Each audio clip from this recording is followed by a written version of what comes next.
Hello guys, 2026 সাল AI এর জগৎ, গেমিংয়ের জগৎ, সব কিছুর জন্য 2026 সালটা হচ্ছে একটা সেরা জিনিস। কিন্তু এই 2026 সালে একটা i3 থার্ড জেনারেশনের পিসি, 2013 সালের একটা dual core processor, dual core 4 থ্রেডের প্রসেসর দিয়ে কি 2026-এ সার্ভাইভ করা যাবে? সবার জন্য না, কিন্তু যাদের শুধু অল্প করার টাস্ক করতে হবে, যাদের ব্রাউজিং করতে হবে, যাদের সামান্য ভিডিও স্ট্রিমিং করতে হবে, যাদের ক্যাপকাট বা ভিএনের মতো সফটওয়্যার দিয়ে এডিট করতে হবে। চলেন আজকের ভিডিও শুরু করা যাক। তাহলে প্রথমে আমি আপনাদের দেখিয়ে নেবো আমার পিসির হালকা করে সেট আপ। আমার পিসিতে থার্ড জেনারেশন পিসি ডুয়েল মনিটরের সেট আপ, সামান্য একটা নর্মাল ক্যাবিনেট, কিবোর্ড, মাউস, 3টে মাউস ইউজ করি আর 2টো কিবোর্ড। এই আমার ডুয়েল মনিটর সেট আপ, দুটোই 15 ইঞ্চির মনিটর, দুটোতেই সমান পাওয়ার দিতে পারছে আমার i3 সিপিইউ। 2013 সালের প্রসেসর, কিন্তু মাথায় রাখবেন 2013 সালের প্রসেসর। সব কিছু একসাথে কানেক্ট করে রেখেছে, কোনো প্রবলেম নেই, কোনো কিচ্ছুতে কোনো দোষ নেই, কোনো কিচ্ছুতে কোনো প্রবলেম নেই। হেডফোনও কানেক্ট আছে, সব কিছু কানেক্ট আছে। এর সাথে মাঝে মাঝে আমি ফোনটাও কানেক্ট করি, থার্ড ডিসপ্লে হিসেবে 3টে ডিসপ্লে নিয়ে নেয়। এবার স্পেসিফিকেশনের কথায় আসতে গেলে এটাই আছে i3 third generation, i3 200 process CPU, হচ্ছে 3 গিগাহার্জের processor, 10 GB RAM, 32 GB inbuilt graphics, extra কোনো গ্রাফিক্স কার্ড নেই। স্টোরেজের আছে 2.96 টেরাবাইটের স্টোরেজ, পোর্টেবল স্টোরেজ হিসেবে সামান্য কিছু পেন ড্রাইভ আর একটা 1 টিবির হার্ড ডিস্ক আছে, ব্যাস। স্টোরেজের জন্য এটা একদম সেরা, সিনেমা নামিয়ে স্টোর করা যায়। i3-র প্রসেসর, 10 জিবি র্যাম, 32 জিবির গ্রাফিক্স। এবার শুরু করা যাক কম্পোনেন্টে। এটা যা যা আছে, প্রথম হচ্ছে কনসিস্টেন্টের DDR3-র মাদারবোর্ড, NVMe স্লট আছে তিনটে হচ্ছে SATA পোর্ট আছে, 2টো র্যাম স্টিক আছে, 1400 টাকা দাম।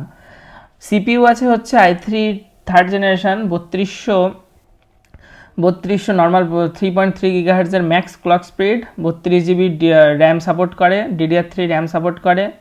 আর এটা কিন্তু অনেক পুরনো প্রসেসর। আর স্টোরেজ, এখানে আমি আপনাদের একটা 8 জিবির একটা স্টিক দেখাচ্ছি, এটা হচ্ছে 2000 টাকা দাম। জানেনি যে র্যাম কত দাম বেড়ে গেছে। এবার যদি ওটা না পারেন তাহলে 4 জিবি লাগিয়ে নেবেন, 4 জিবি তো বাজেটের মধ্যে আছে।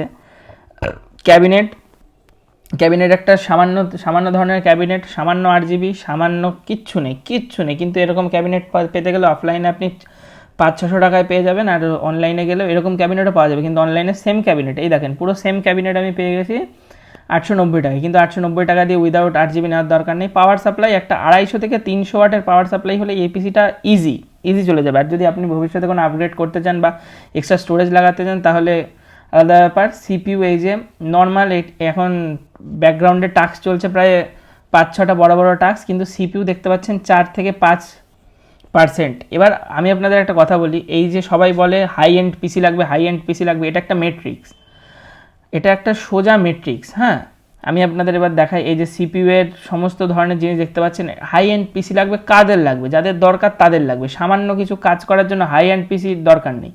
দেখতে পাচ্ছেন আমার কতগুলো এখন ট্যাব খোলা, ব্রেভে খোলা 5-6টা, গুগলে খোলা 10টা, কিন্তু আমার মেমোরি, আমার 10 জিবির ইনবিল্ড মেমোরি, তার মধ্যে 74% খেয়েছে মাত্র। তাও ওর মধ্যে 3-4 জিবি ক্যাচে আছে, ক্যাচে ক্লিয়ার করলে আরও কমে যাবে। এটাই আমি বলার চেষ্টা করছি যে সবার হাই এন্ড পিসির দরকার নেই, আপনার আগে ব্যবহারটা বুঝুন। এত কিছু খোলার পর স্টোরেজের কথায় যদি আসি, এখানে একটা 3 টেরাবাইটের একটা হার্ড ড্রাইভ আর 100 হচ্ছে 24 না 25-এর যেন দুটো SSD আছে। এর মধ্যে আমি মুভি স্টোর করি, গান স্টোর করি, সমস্ত কিছু করি। এই যে সিপিইউ দেখেন, সিপিইউ একদম নর্মাল, কোনো ব্যাপার না। এই যে আমার সমস্ত মুভি, সমস্ত কিছু স্টোরেজ এইটাই, স্ট্রিমিংও হয়ে যায়, স্টোরও হয়ে যায়, কোনো ব্যাপার নেই। এবার হচ্ছে আসি ইউটিউবের গান প্লেব্যাকে। সবাই ভাবে i3 থার্ড জেনারেশনের প্রসেসর কী বা প্লেব্যাক দেবে। 2K-তে 0 ফ্রেম ড্রপ, এটা লক্ষ্য করবেন। 2K-তে এখন আছে 49%-এ সিপিইউ, কিন্তু জিরো FPS ড্রপ, 144p দেখতে পাচ্ছেন 2K-তে, সুন্দর zero frame drop on 2K। এই যে 2013 সালের একটা প্রসেসর যখন 0 ফ্রেম ড্রপ দিয়ে দিচ্ছে, আপনার যখন কোনো গেম খেলার দরকার নেই, কিচ্ছু করার দরকার নেই, ইউটিউব দেখবেন 2K-তে 4K-তে অবধি দেখা যাবে, কোনো ব্যাপার না। 4K-তে অবধি 2-3 ফ্রেম ড্রপ দিয়ে ইজি দেখা যাবে, কোনো দরকার নেই আপনার হাই এন্ড পিসি। এবার যারা স্টুডেন্ট, এক্সেল, পাওয়ার পয়েন্ট প্রভৃতি কাজকর্ম করতে চান, এই দেখেন 2টো মনিটর, আমি একটা এক্সেল, একটাই পাওয়ার পয়েন্ট। এর মধ্যে যত বড় চায় পাওয়ার পয়েন্টের করুন, যত বড় চায় পাওয়ার পয়েন্ট। দেখেন সিপিইউ এর ইউসেজ দেখেন, সিপিইউ এখন 2%, 3%-এ আটকে আছে। এক্সেল, পাওয়ার পয়েন্ট দুটোই খোলা, যদি আমি দুটোতে কাজও শুরু করে দিই 2-1%-এর উপর নিচে হবে। এবার গেমিংয়ের দিকে আসি। আপনি দেখতেই পাচ্ছেন স্পেসিফিকেশান দেখে পিসিটা গেমিং পিসি না, কিন্তু তাও সামান্য ক্যান্ডি ক্রাশ, মারিও, কটা হচ্ছে এইসব আইজিআই বা ব্যাটেলফিল্ডের 2013 আগের বা 2015 অবধি সমস্ত গেমই মোটামুটি খেলা যাবে। GTA 4 অবধি খেলেছি আমি এটা, GTA 4, GTA স্যান আন্দ্রেয়াস সমস্ত কিছু সুন্দর চলছে, কোনো ব্যাপার না। এবার যদি আমি কনক্লুশনে আসি, এই যে পিসিটা হচ্ছে 1 নম্বর দিক। এখনকার যদি 2026-এ বানাতে চান 5-6 হাজার টাকার মধ্যে হয়ে যাবে যদি একদম কম স্টোরেজ ইউজ করেন। দ্বিতীয়, কোনো পারফরমেন্সের কোনো ড্রপ দেখতে পাই না আমি, যথেষ্ট যে কাজের জন্য এটা বিল্ড করা সেই কাজটা যদি ঠিকঠাক করা হয় সেরা। তৃতীয়, স্টুডেন্টদের জন্য, অফিস ওয়ার্কারদের জন্য এটা সেরা।